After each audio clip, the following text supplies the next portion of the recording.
सन 1769 में निकोलस नाम के एक इंजीनियर ने भाप से चलने वाली गाड़ी का निर्माण किया। यह एक तोप गाड़ी थी जिसका इस्तेमाल जंग के दौरान किया जाना था।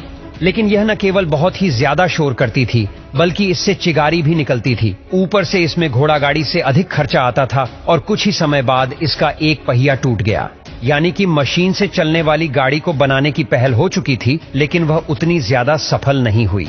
पर इसके बाद लोगों के अंदर यह विश्वास जाग गया था कि वह अगर बेहतर तरीके से काम करे तो मशीन से चलने वाली गाड़ी बनाने का उनका सपना पूरा हो सकता है। ऐसे में सन 1801 में रिचर्ड ट्रेविथिक नाम के एक इंजीनियर ने लोहे की एक बड़ी इंजन गाड़ी बनाने में सफलता हासिल कर ली। इस इंजन गाड़ी में एक चिमनी लगी हुई थी और आसपास कुछ लोगों को बैठने के लिए भी थोड़ी बहुत जगह बनाई गई थी। रिचर्ड की इस इंजन गाड़ी को सड़क पर चलाने के अलावा पटरियों पर भी चलाया गया, पर कुछ दिनों बाद इनकी गाड़ी में आग लग गई।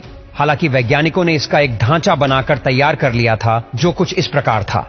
इस गाड़ी से तेज आवाज निकल रही थी। इसी वजह से इस गाड़ी का नाम पफिंग डेविल रखा गया।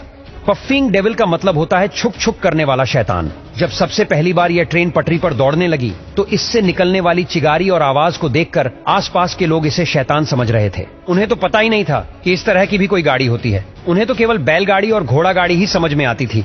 हालांकि पहली इंजन वाली गाड़ी के जलने के बाद रिचर्ड ने हार नहीं मानी और साल 1803 में उन्होंने एक दूसरी भाप इंजन गाड़ी बनाई और उसे कॉर्नवेल से लंदन तक का सफर तय किया। लेकिन इस यात्रा के दौरान इंजन की पूरी तरह से हालत खराब हो गई थी, जिसके बाद रिचर्ड ने सोचा कि इस स्टीम इंजन वाली गाड़ी को सड़कों पर न चलाकर लोहे की पटरियों पर चलाया जाए तो यह ज्यादा लंबे समय तक चल पाएगी। इसलिए उन्होंने कंपनी से बात करके कॉर्नवेल से लेकर लंदन तक पटरी बिछा दी और फिर 21 फरवरी 1804 को एक ट्रेन जिसमें 25 टन लोहा और 70 आदमी सवार थे, उसे रिचर्ड ने खुद 4 घंटे 5 मिनट तक चलाया था। यह दुनिया में पहली बार हुआ था जब स्टीम इंजन की मदद से इतना भारी सामान और लोगों को ले जाया गया था। हालांकि दोस्तों, यह आविष्कार तो हो गया था, लेकिन इस समय तक रेलगाड़ी को बहुत ही खर्चीला और कम उपयोगी माना जाता था। इसी वजह से किसी भी कंपनी ने इस प्रोजेक्ट पर हाथ लगाना फायदेमंद नहीं समझा। लोगों को लगा कि इसमें सिर्फ नुकसान ही होगा, क्योंकि उस टाइम लुटेरे वगैरह भी बहुत होते थे और रेल की पटरियां भी ठीक तरह से नहीं बिछी थीं। इन सारी चीजों को अकेले मैनेज करना रिचर्ड के लिए बिल्कुल भी आसान नहीं था। लेकिन इस फील्ड में मैथ्यू मरी, जो एक बहुत ही बेहतरीन इंजीनियर और बिजनेसमैन थे, और यह हमेशा से ही एक ऐसी गाड़ी बनाना चाहते थे जो घोड़ों पर निर्भर न होकर भाप के इंजन से चले।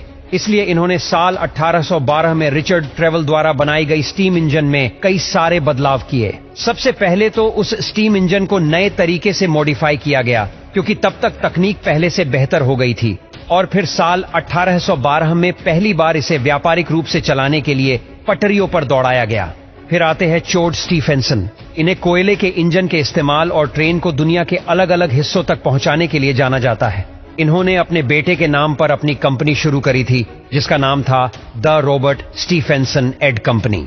इन्होंने भाप के इंजन में कई सारे बदलाव करके उसे और ज्यादा मजबूत और शक्तिशाली बनाया था, ताकि वह इंजन भारी से भारी वजन को खींच सके। 27 सितंबर 1825 को 38 डिब्बे वाली रेलगाड़ी को खींचा गया, जिसमें तकरीबन 600 यात्री यात्रा कर रहे थे।